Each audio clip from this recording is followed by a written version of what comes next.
Welcome class 6। इस video में हम स्टार्ट करेंगे एक्सरसाइज 2.2। एक्सरसाइज को स्टार्ट करने से पहले कुछ इम्पॉर्टेंट टॉपिक है जो डिस्कस करना बहुत ज़रूरी है। जैसे देखो, पेज नंबर 29 में है प्रॉपर्टीज ऑफ एडिशन, मतलब होल नंबर्स के एडिशन कुछ प्रॉपर्टीज फॉलो करता है। नंबर 1 प्रॉपर्टी देखो, closure property of addition. Now, what is this closure property of addition? Closure property of addition means if A and B are any two whole numbers, then A plus B is also a whole number. मतलब अगर A एक whole number है और B भी एक whole number है, तो दोनों को ऐड करके जो रिजल्ट मिलेगा वो भी एक होल नंबर ही होगा। This is called closure property of addition. ठीक है, तो यही है क्लोजर प्रॉपर्टी ऑफ एडिशन। जैसे यहाँ पे एग्जाम्पल दिया है, देखो 18 एक होल नंबर है और 23 भी एक होल नंबर है। After addition we will get 41। 41 is also a whole number. Okay, next property देखो, कम्यूटेटिव प्रॉपर्टी ऑफ एडिशन। ये क्या है? देखो, इसका डेफिनेशन पेज नंबर 30 में दिया है। If A and B are any two whole numbers, then A plus B equal to B plus A. This is called commutative property of addition. मतलब अगर ए एक होल नंबर हो और बी भी एक होल नंबर हो, तो a प्लस बी जो रिजल्ट देगा b प्लस a वो ही रिजल्ट देगा। ठीक है, मतलब दोनों का रिजल्ट सेम होगा।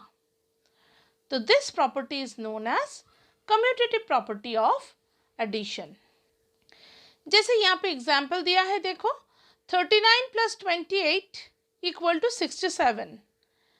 अगर हम रिवर्स में ऐड करें, मतलब 28 प्लस 39 करें, तो भी 67 ही आंसर आएगा।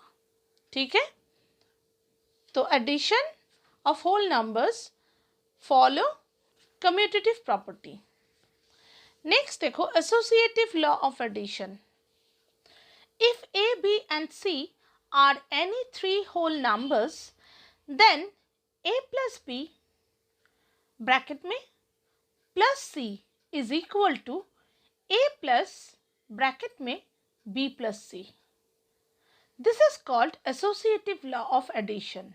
मतलब अगर a, b and c तीनों होल नंबर है, तो a, b को ऐड करके फिर c को ऐड करने से जो रिजल्ट आएगा, b और c को ऐड करके फिर a को ऐड करने से सेम रिजल्ट आएगा।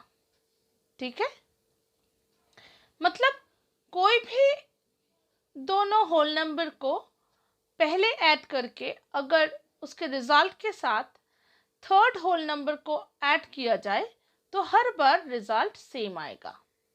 Okay, this is known as associative law of addition.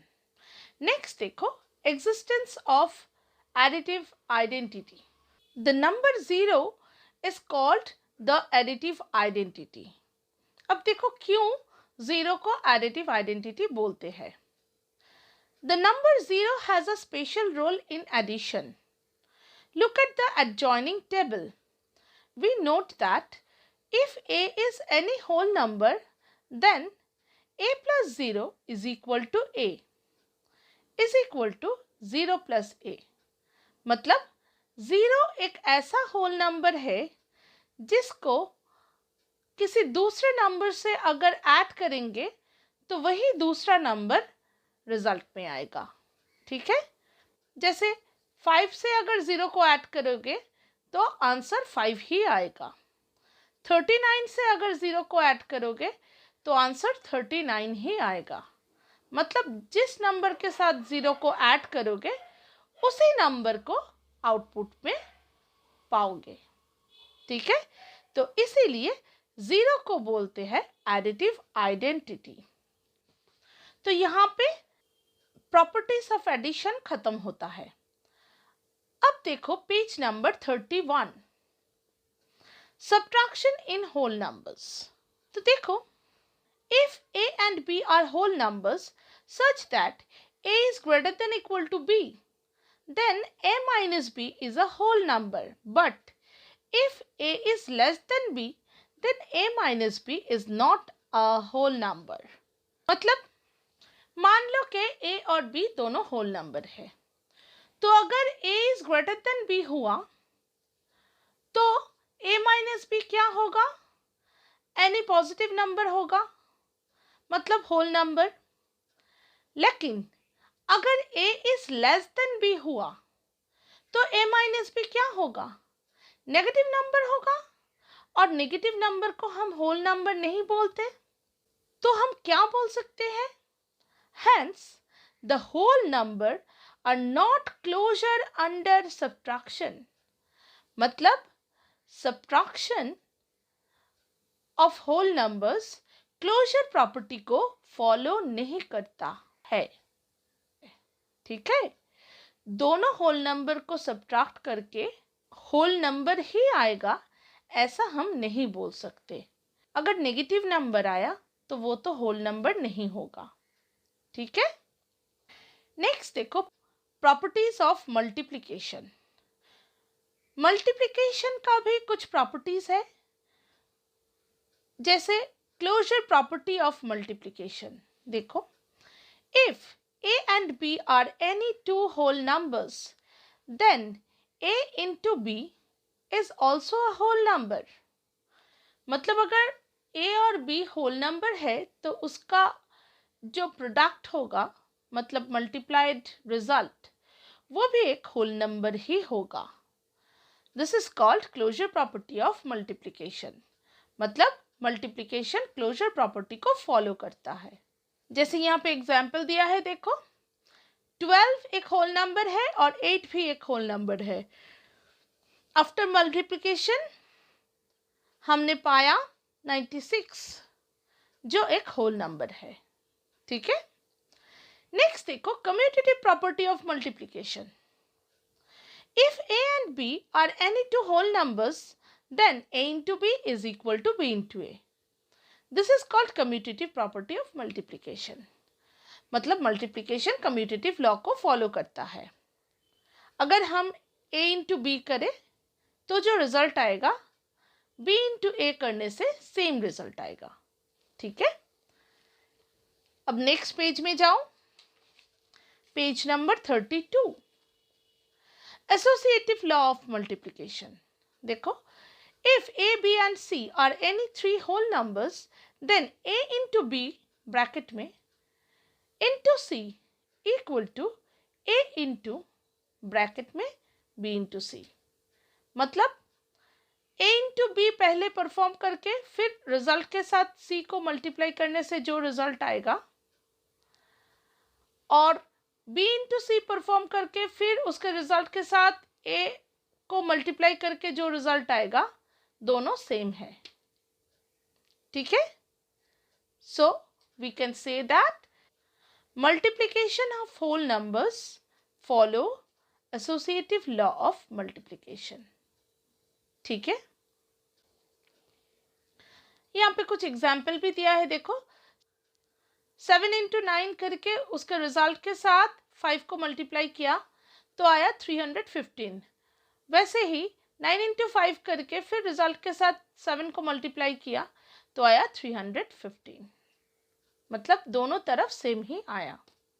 ठीक है, नेक्स्ट देखो, multiplication is distributive over addition.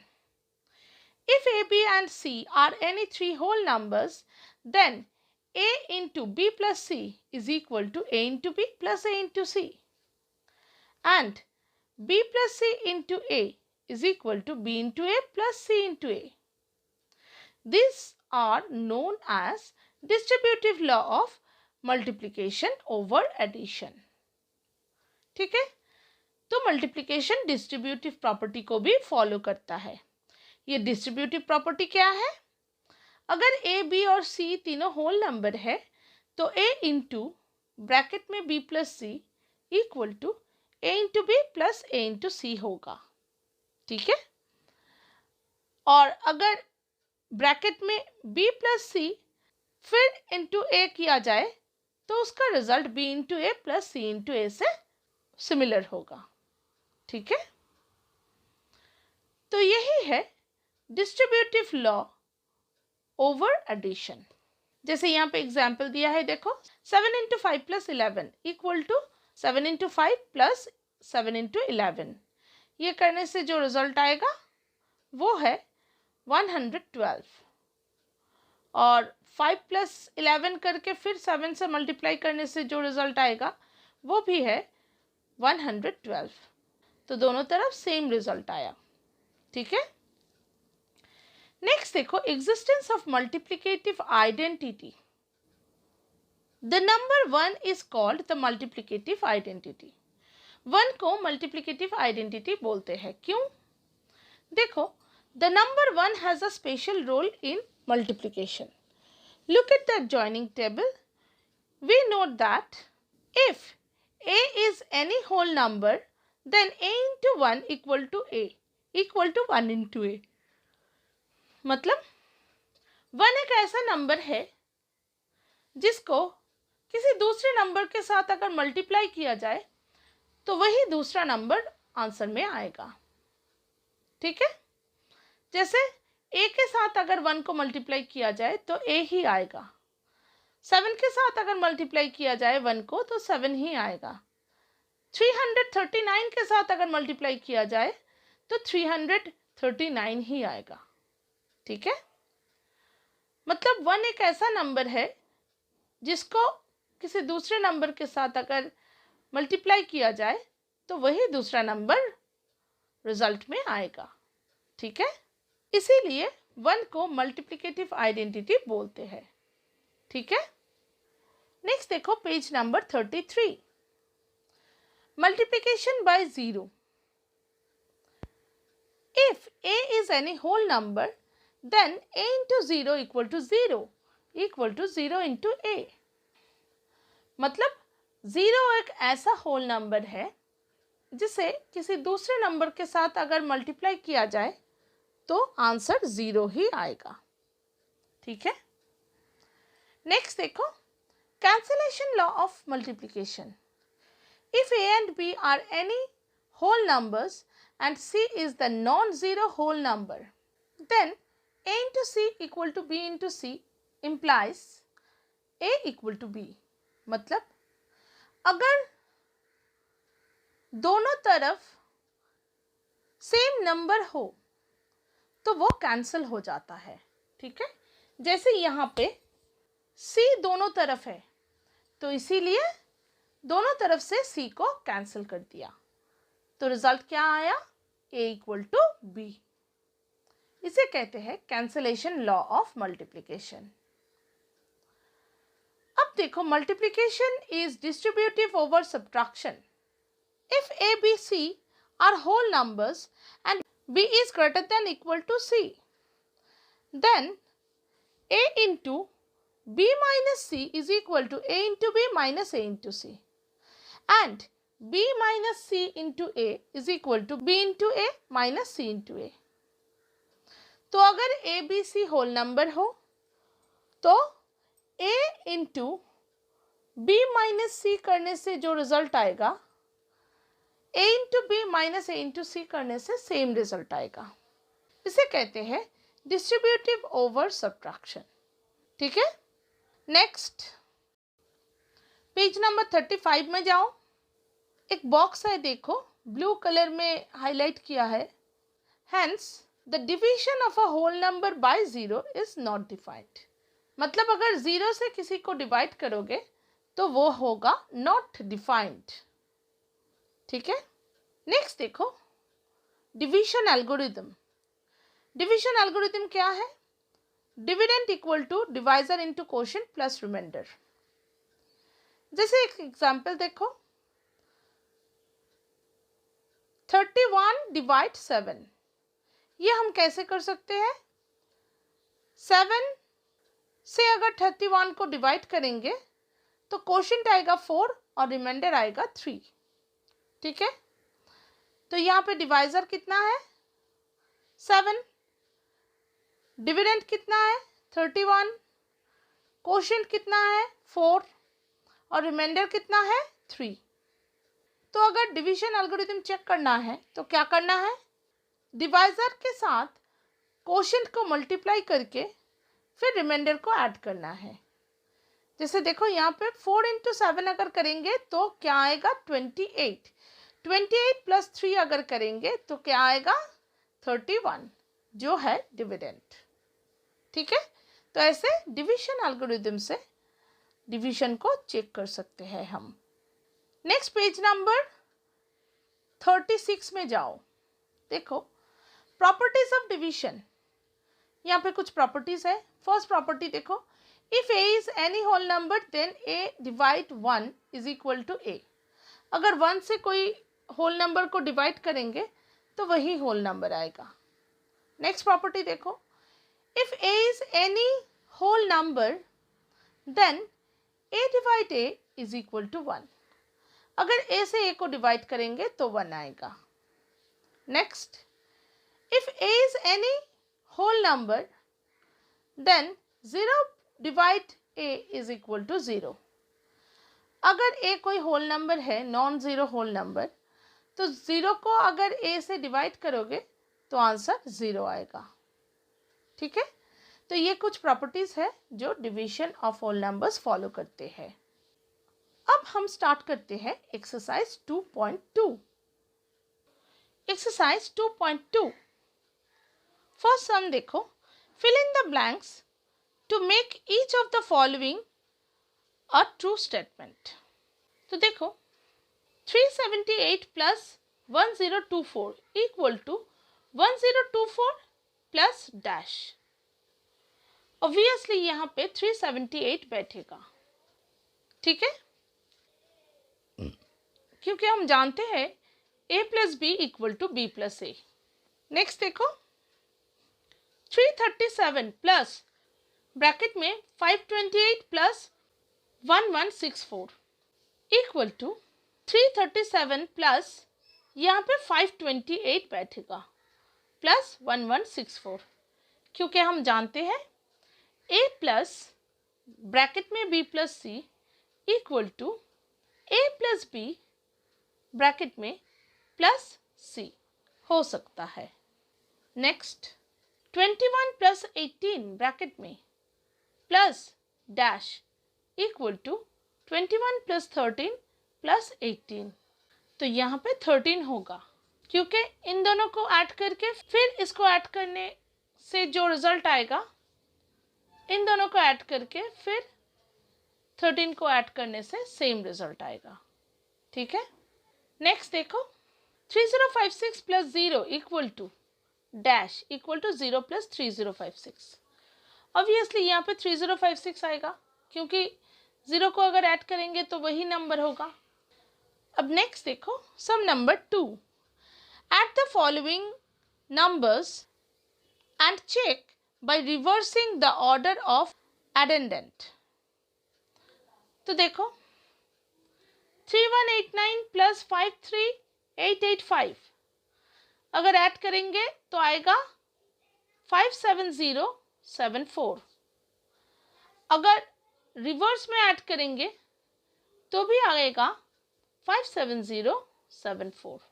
तो इसीलिए हम बोल सकते हैं this plus this equal to this plus this. ठीक है, नेक्स्ट सम देखो 33789 प्लस 50311 अगर ऐड करेंगे तो आएगा 84100। रिवर्स करके ऐड करने से सेम आएगा 84100। So this equal to this. ठीक है, सम नंबर 3 देखो। Sum number 3, by suitable arrangement find the sum of. तो 3 नंबर दिया है, ठीक से अरेंज करके ऐड करना है। ठीक से अरेंज करना मतलब क्या है, मतलब ऐसे अरेंज करना है कि हम लोगों को कैलकुलेशन कम करना पड़े, ठीक है। जैसे देखो मैंने यहाँ पे 3 एडिशन किया है, 311 के साथ 528 ऐड किया है तो 839 आया, 528 के साथ 289 ऐड किया तो 817 आया, और 311 के साथ 289 अगर ऐड किया तो 600 आया। तो मुझे लगता है देखो ये सही अरेंजमेंट है, मतलब इन दोनों को ऐड करने से एक ज़ीरो वाला टर्म आएगा जिसके साथ थर्ड वन को ऐड करने में इजी होगा, ठीक है। तो इसको कहते हैं सुइटेबल अरेंजमेंट। आप लोगों को थोड़ा देखना पड़ेगा कि कैसे ज़ीरो वाला टर्म आता है। अगर ज़ीरो वाला टर्म आ जाए तो उसके साथ तीसरा जो नंबर है उसको ऐड करने में या सब्ट्रैक्ट करने में इजी होगा, ठीक है। तो देखो पहले इन दोनों को ऐड किया ब्रैकेट में, फिर उसके साथ 528 को ऐड कर दिया, तो 600 प्लस 528 मतलब 1128। नेक्स्ट देखो यहाँ पे 4 नंबर दिया है, मैंने सारे कॉम्बिनेशन करके देख लिए, तो देखे कि 834 के साथ 66 अगर ऐड करेंगे तो 900 आ रहा है, और 277 के साथ अगर 723 को ऐड करें तो 1000 आ रहा है। तो वैसे ही हम ग्रुपिंग किए। आप लोग ओरली भी कर सकते हो, जैसे देखो ना यहाँ पे 4 है और यहाँ पे 6 है, 4 + 6 10 होगा, मतलब इन दोनों को ऐड करने से एक ज़ीरो वाला टर्म आ सकता है। वैसे यहाँ पे 3 है और यहाँ पे 7 है, इन दोनों को ऐड करने से ज़ीरो वाला टर्म आ सकता है, ऐसे भी गेसिंग कर सकते हो, ठीक है। तो ग्रुप करने के बाद देखो इन दोनों को ऐड करने से आया 1000 और इन दोनों को ऐड करने से आया 900, अब दोनों को ऐड कर दिया तो आया 1900। नेक्स्ट सम देखो, थर्ड सब पार्ट में देखो 5 नंबर्स दिया है। कैसे हमने ग्रुपिंग किया, 8 के साथ 2 अगर ऐड करेंगे तो 0 आ सकता है, तो इसीलिए 78 और 422 को एक साथ ऐड कर दिया। अब देखो 203 के साथ अगर 7197 को ऐड करें तो यहाँ पे 3 है, यहाँ पे 7 है, ऐड करने से 0 आ सकता है, तो इसीलिए इन दोनों को ऐड कर दिया। फिर रहा 435, उसको ऐसे ही लिख दिया, ठीक है। तो 78 और 422 को ऐड करने से 500 आया, 203 और 7197 को ऐड करने से 7400 आया, और 435 को लिख दिया। फिर इन दोनों को ऐड करो तो आएगा 7900, उसके साथ 435 को ऐड कर दो तो आया 8335। अब देखो sum number 4, fill in the blanks to make each of the following a true statement। देखो 375 into 57 equal to 57 into 375 होगा, क्योंकि a into b equal to b into a, ठीक है। नेक्स्ट देखो 33 into 16 ब्रैकेट में है into 25 equal to 33 into dash into 25, तो यहाँ पे 16 होगा, क्योंकि 33 इंटू 16 करके फिर उसके रिजल्ट के साथ 25 को मल्टीप्लाई करने से जो रिजल्ट आएगा 16 इंटू 25 करके फिर 33 को मल्टीप्लाई करने से सेम रिजल्ट आएगा। नेक्स्ट देखो 37 into 24 equal to 37 into 18 plus 37 into dash, मतलब डिस्ट्रीब्यूटिव प्रॉपर्टी। देखो 24 को हम 18 प्लस 6 लिख सकते हैं, है ना। अगर 37 को कॉमन ले ले यहाँ से तो ब्रैकेट में क्या होगा 18 प्लस 6 मतलब 24, ठीक है।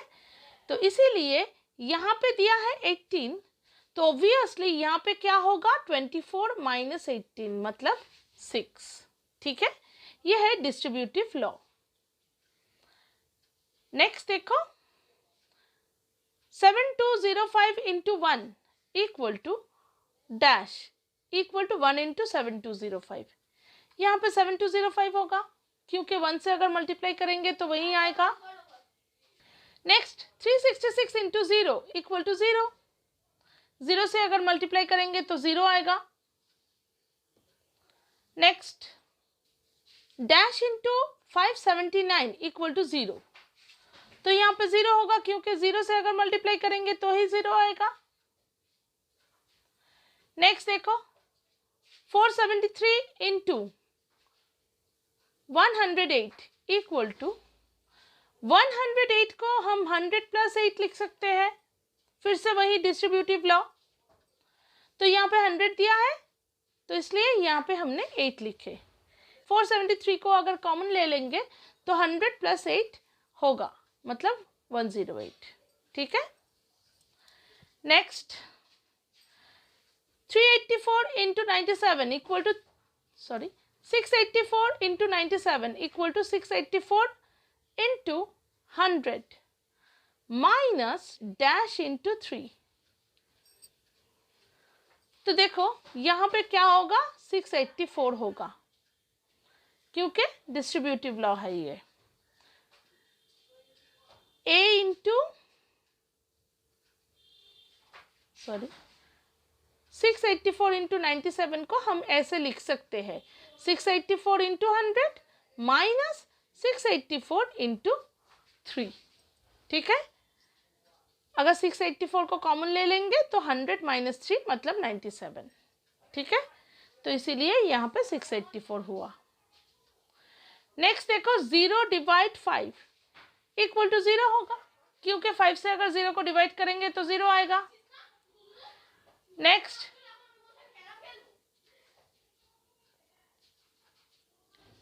Next 14 minus 14 divide 7 equal to 14 minus 14 है 0, 0 डिवाइड 7 क्या होगा 0।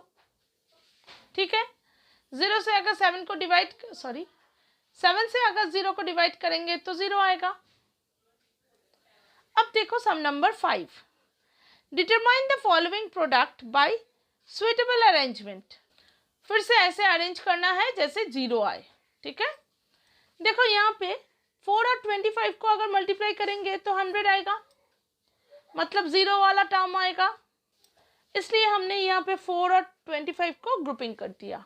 ठीक है, तो 4 इंटू 25 क्या आया 100, 100 से फिर 528 को मल्टीप्लाई कर दिया तो आया 52800। नेक्स्ट नंबर 2 देखो 625 है, 239 है और 16 है, तो 625 इंटू 16 अगर करेंगे तो आएगा 10,000, फिर उसके साथ 239 को मल्टीप्लाई करेंगे तो आएगा 239,0000। ठीक है, नेक्स्ट देखो थर्ड पार्ट देखो 125 इंटू 40 इंटू 8 इंटू 25। तो अगर ओरली हम मल्टीप्लाई करेंगे तो हम जानते हैं कि 5 इंटू 8 हमेशा 40 होता है। 5 इंटू 8 अगर करेंगे तो एक 0 वाला टर्म आ सकता है, तो इसीलिए 125 के साथ 8 मल्टीप्लाई किया और 25 के साथ 40 मल्टीप्लाई किया। ठीक है, तो देखो यहाँ पे 1000 आया और यहाँ पे भी 1000 आया। 1000 इंटू 1000 मतलब 1, उसके बाद 6 zeros। ठीक है, अब देखो sum number 6, find the value of the following. First sum देखो 54,279 इंटू 92 प्लस 54,279 इंटू 8। तो अगर इसको डिस्ट्रीब्यूटिव लॉ से करेंगे तो इजी होगा। देखो 54,279 को कॉमन ले लिया तो ब्रैकेट में होगा 92 प्लस 8, 92 प्लस 8 मतलब 100, फिर इन दोनों को मल्टीप्लाई कर दिया तो आया 5427,900। सेकंड पार्ट देखो 60678 इंटू 262 माइनस 60678 इंटू 162, ये भी डिस्ट्रीब्यूटिव लॉ से होगा। 60678 को कॉमन ले लो तो ब्रैकेट में होगा 262 माइनस 162 मतलब 100। फिर 100 को मल्टीप्लाई करो तो आएगा 6067800। ठीक है। अब सम नंबर 7 देखो। Sum number 7, find the following product by using suitable properties. तो सुइटेबल प्रॉपर्टीज को यूज करके प्रोडक्ट करना है। देखो 739 इंटू 102, 102 को हम 100 प्लस 2 लिख सकते हैं, मतलब डिस्ट्रीब्यूटिव लॉ अप्लाई कर सकते हैं। तो अगर डिस्ट्रीब्यूटिव लॉ अप्लाई करेंगे तो this into this plus this into this. ठीक है। अब यहाँ पे आया 73900 प्लस इन दोनों को मल्टीप्लाई करके आया 1478। फिर दोनों को ऐड करो तो आया 75378। अब सेकंड पार्ट देखो, 1938 इंटू 99, 99 को हम 100 माइनस 1 लिख सकते हैं डिस्ट्रीब्यूटिव लॉ। फिर मल्टीप्लाई करो 1938 इंटू 100 मतलब 193800 माइनस 1938 इंटू 1 मतलब 1938। अब माइनस कर दो तो आया 191862। थर्ड पार्ट देखो 1005 इंटू 188। तो देखो यहाँ पे 188 को हमने 200 माइनस 12 लिखे। तुम लोग 1005 को भी ब्रेक कर सकते थे, तुम लोग इसे भी 1000 प्लस 5 लिख सकते हो। ठीक है, कोई भी एक को ब्रेक करने से हो जाएगा। मैंने यहाँ पे 188 को ब्रेक किया है। अगर तुम लोग 1005 को 1000 प्लस 5 लिखोगे इंटू 188 लिखोगे तो भी हो जाएगा सम। ठीक है। तो यहाँ पे देखो मैंने 200 माइनस 12 लिखे, फिर 1005 से मल्टीप्लाई कर दिए, this into this minus this into this distributive law. फिर इन दोनों को मल्टीप्लाई किया तो आया 201000 माइनस इन दोनों को मल्टीप्लाई किया तो आया 12060। अब सब्ट्रैक्ट किया तो आया 188940। ठीक है। नेक्स्ट सम देखो, sum number 8, divide 7750 by 17 and check the result by division algorithm। तो मैंने डिवाइड किया, क्वोशंट आया 455 और रिमाइंडर आया 15। डिवाइजर है 17, डिविडेंड है 7750, क्वोशंट है 455 और रिमाइंडर है 15। तो डिविजन एल्गोरिथम क्या है? Dividend equal to divisor into quotient plus remainder. मैंने यहाँ पे वैल्यू पुट किया, डिवाइजर है 17, क्वोशंट है 455 और रिमाइंडर है 15। पहले मल्टीप्लाई किया फिर उसके साथ ऐड किया, देखो रिजल्ट आया 7750 जो हमारा डिविडेंड है। ठीक है। So the result is checked by division algorithm. ठीक है। नेक्स्ट सम नंबर 9 देखो, find the number which when divide by 38 give the quotient 23 and remainder 17। तो देखो डिवाइजर है 38, क्वोशंट है 23, रिमाइंडर है 17। तो डिविडेंड क्या होगा? डिवीजन एल्गोरिथम लगा दो, dividend equal to divisor into quotient plus remainder. Divisor है 38, क्वोशंट है 23 और रिमाइंडर है 17। मल्टीप्लाई करो फिर ऐड करो तो आया 891। तो डिविडेंड क्या है? 891। ठीक है। नेक्स्ट सम देखो, sum number 10, which least number should be subtracted from 1000 so that the difference is exactly divisible by 35। तो देखो पहले डिवीजन को करते हैं। 35 से 1000 को डिवाइड करने से 28 क्वोशंट आया और 20 रिमाइंडर आया। अगर ये जो 20 है ये अगर ना होता तो ये एग्जैक्टली डिविजिबल होता 35 से, है ना? So what we have to do, we have to subtract 20 from 1000. ठीक है, जो एक्स्ट्रा है उसको सब्ट्रैक्ट कर दो. The least number to be subtracted from 1000 is 20. ठीक है, क्योंकि अगर 20 को सब्ट्रैक्ट कर दोगे तो जो रिजल्ट आएगा वो होगा 35 से एग्जैक्टली डिविजिबल. ठीक है, so the least number to be subtracted is 20. ठीक है, सम नंबर 11 देखो. Which least number should be added to 1000 so that 53 divide the sum exactly. तो पहले डिवाइड करते हैं. डिवाइड करने से 46 रिमाइंडर आया और 18 क्वोशंट आया.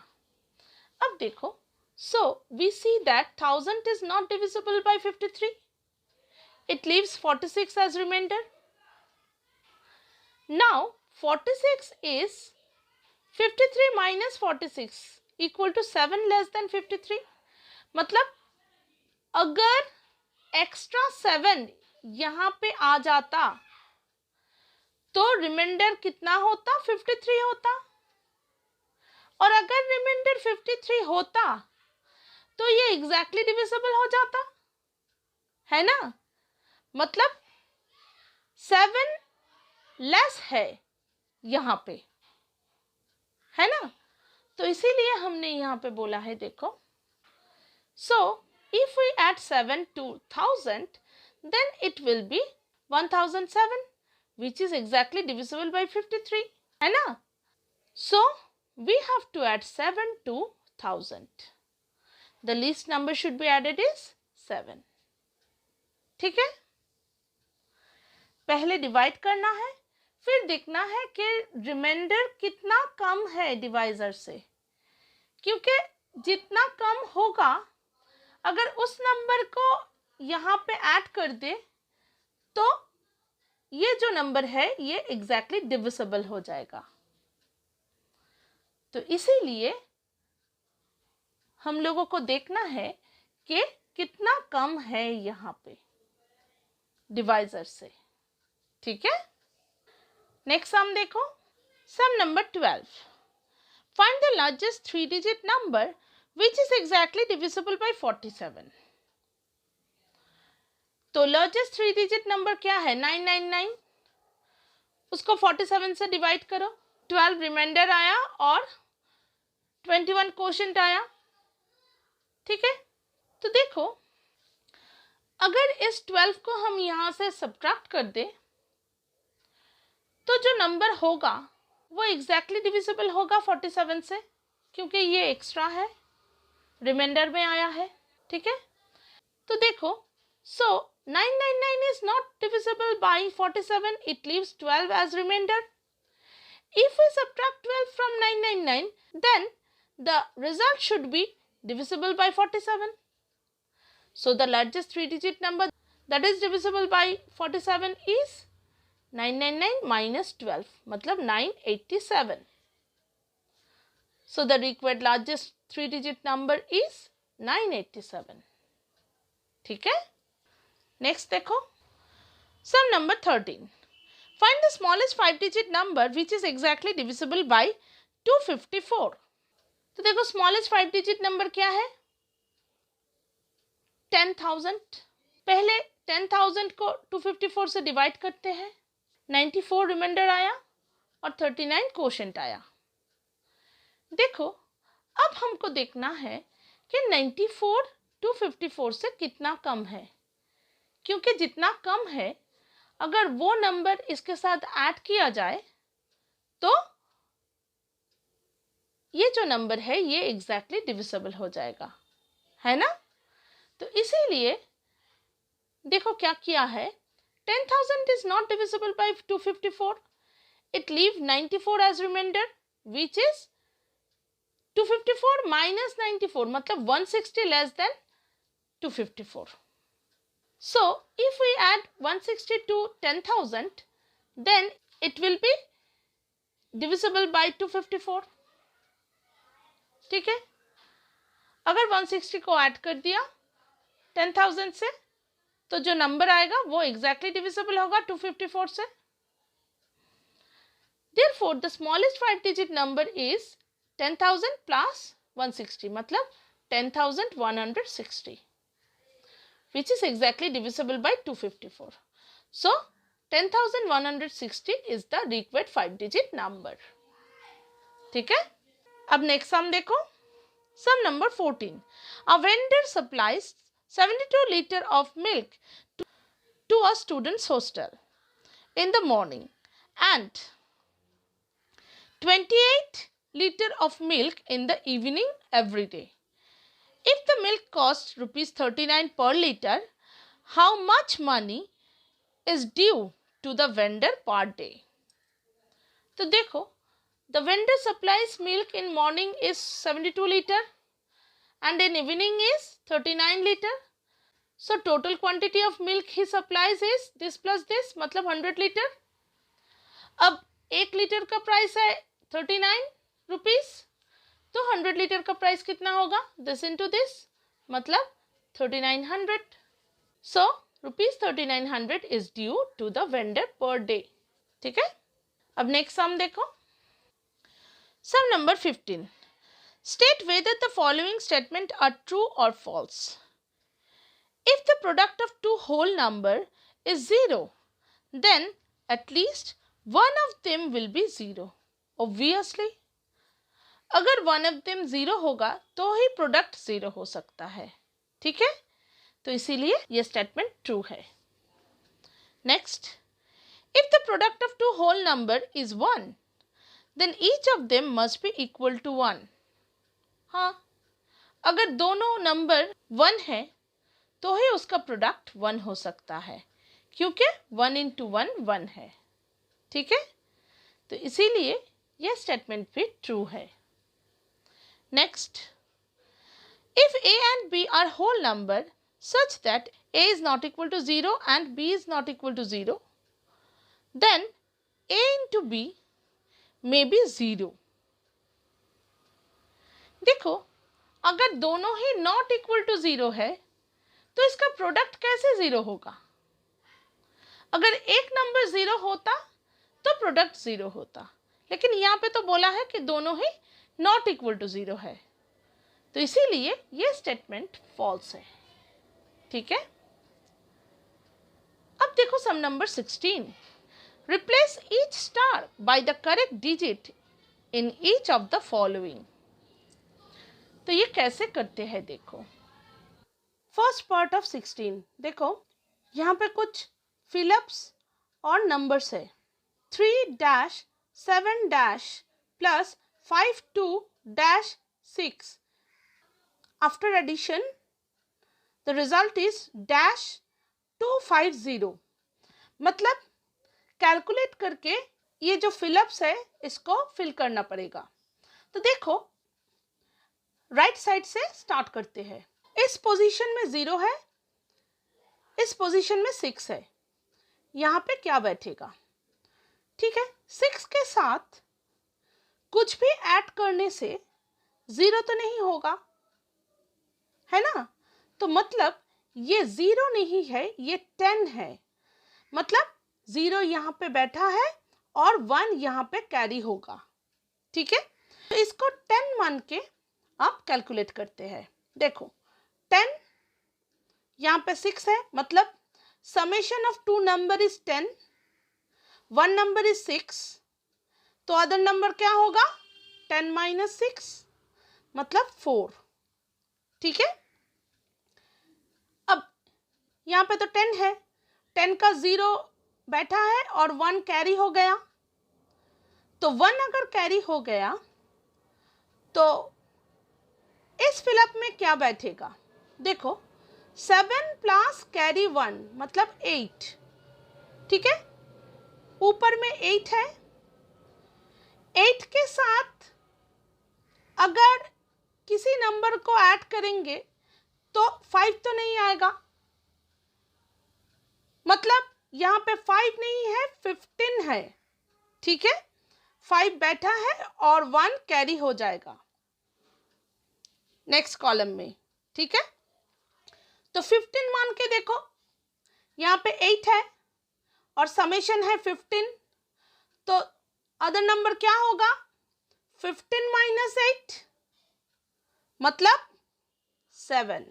ठीक है, यहाँ पे कैरी 1 हम लिख देते हैं तो आप लोगों को समझने में इजी होगा।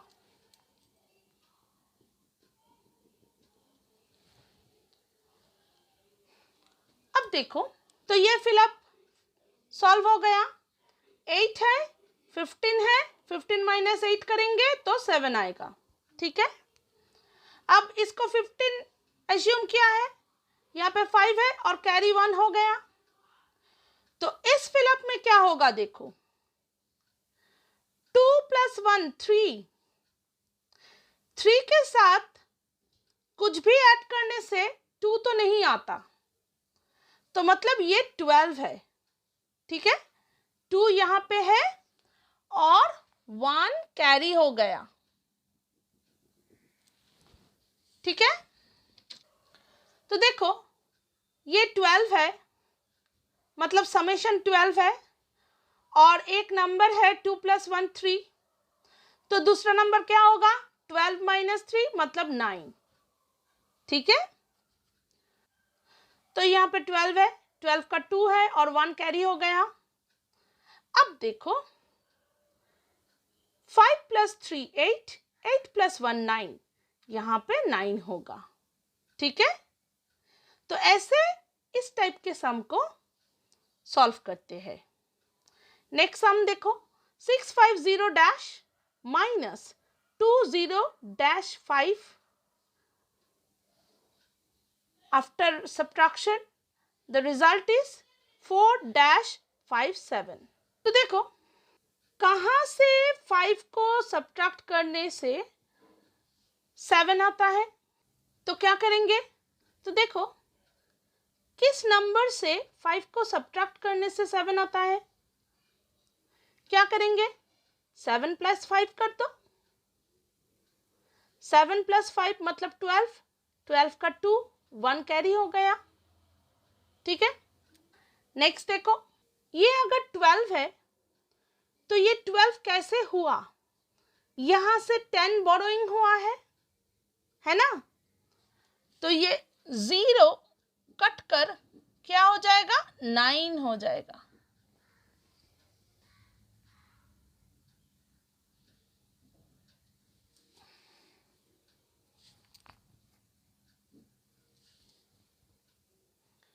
ठीक है, समझ में आया? ये 12 है, 12 माइनस 5 7। ठीक है, तो ये तो था 2, 2 को 12 किसने बनाया? यहां से 10 बोरो करके गया, उसके साथ ऐड हुआ तो ये 12 हुआ, है ना। तो अगर बोरोइंग किए तो यहाँ पे 1 घट जाएगा, तो इसीलिए 0 कट कर 9 हो गया। अब 9 से कितना सब्ट्रैक्ट करने में 5 आता है? 9 माइनस 5 मतलब 4। ठीक है, तो 9 से 5 को माइनस कर दो तो रिजल्ट आ जाएगा 4। हो गया। अब नेक्स्ट कॉलम में आओ। अब देखो इसको हमने 10 एज्यूम किया, इसलिए कट कर 9 कर दिया 10 को, है ना। तो 10 कैसे हुआ? ये यहां से 10 बोरोइंग हुआ है। ठीक है, तो इसलिए 5 को कट कर 4 होना पड़ेगा, तब ये बोरोइंग हो सकता है। ये 10 हो गया, 10 को कट के 9 कर दिया, फिर बोरोइंग हुआ, ये 12 हो गया, है ना। तो यहाँ पे अब 4 है, 4 माइनस 0 मतलब 4। ठीक है, अब नेक्स्ट कॉलम में देखो, 6 माइनस डैश इक्वल टू 4, तो दोनों को सब्ट्रैक्ट कर दो, 6 माइनस 4, तो मिडिल वाला निकल जाएगा। ठीक है, 6 माइनस 4 मतलब 2, तो 6 से 2 को अगर माइनस करेंगे तो 4 आ जाएगा। समझ में आया? ये थोड़ा टफ है, लेकिन अगर समझ के करोगे तो इजी होगा। ठीक है, अब लास्ट देखो, लास्ट वन भी सब्ट्रैक्शन है। देखो 4 माइनस 7, तो इसको 14 एज्यूम करते हैं यहाँ से 10 बोरो करके, तो 14 माइनस 7 मतलब 7, 1 बोरोइंग है, बोरोइंग 1 को यहाँ पे लिखते हैं, ठीक है। अब देखो बोरोइंग 1 को 4 के साथ ऐड कर देते हैं, हम तो वही करते हैं, क्योंकि अगर यहाँ पे कुछ होता तो उसको कट के 1 घटा देते थे, लेकिन अगर यहाँ पे कुछ नहीं है तो हम तो घटा नहीं सकते, तो इसीलिए इसको 4 के साथ ऐड कर देते हैं, ठीक है। तो 4 + 1 5।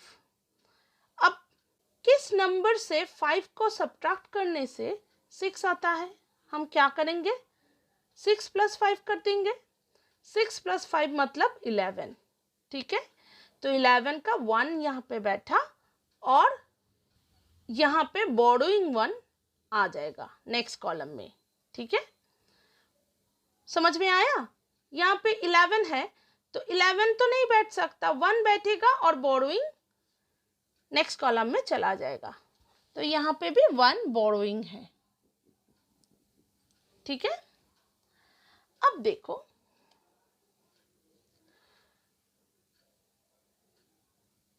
1 बोरोइंग है, फिर 0 है, फिलअप नीचे 6 है।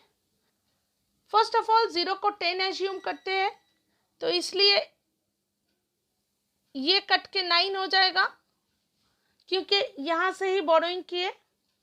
अब इसको भी 10 एज्यूम किए, तो इसलिए ये कट के 6 हो जाएगा, ठीक है। अब देखो तो यहाँ पे क्या है, 10 है, 10 कट के 9 हो गया। क्यों 9 हुआ, क्योंकि यहाँ से 10 बोरोइंग यहाँ पे हुआ है, ठीक है।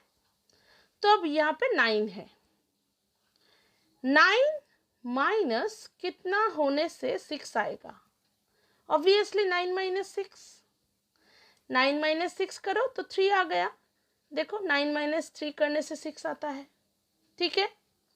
अब नेक्स्ट कॉलम में देखो यहाँ पे 9 है, 9 माइनस कितना 8 होगा, ऑब्वियसली 1, कैसे हुआ, 9 माइनस 8 करो तो 1 ही आता है, हो गया। नेक्स्ट कॉलम में देखो यहाँ पे 6 है, 6 माइनस कितना 8 होता है, तो ये तो 6 नहीं हो सकता, ये 16 होगा, 16 होगा, तो 10 कहाँ से आएगा, यहाँ पे बोरो करके आएगा, ठीक है। तो ये 1 जो है 1 कट गया, 0 हो गया यहाँ पे, और 10 बोरोइंग हो गया, तो यहाँ पे है 16, 16 माइनस 8 कितना होगा 8, ठीक है। समझ में आया, मतलब नंबर क्या हुआ, नंबर हुआ 70014 माइनस 81347, रिजल्ट कितना होगा 88667, ठीक है। थोड़ा टफ है, लेकिन अगर प्रैक्टिस करोगे तो हो जाएगा, ठीक है। तो यहाँ पे एक्सरसाइज 2.2 खत्म होता है। नेक्स्ट वीडियो में एक्सरसाइज 2.3 स्टार्ट करेंगे। बाय।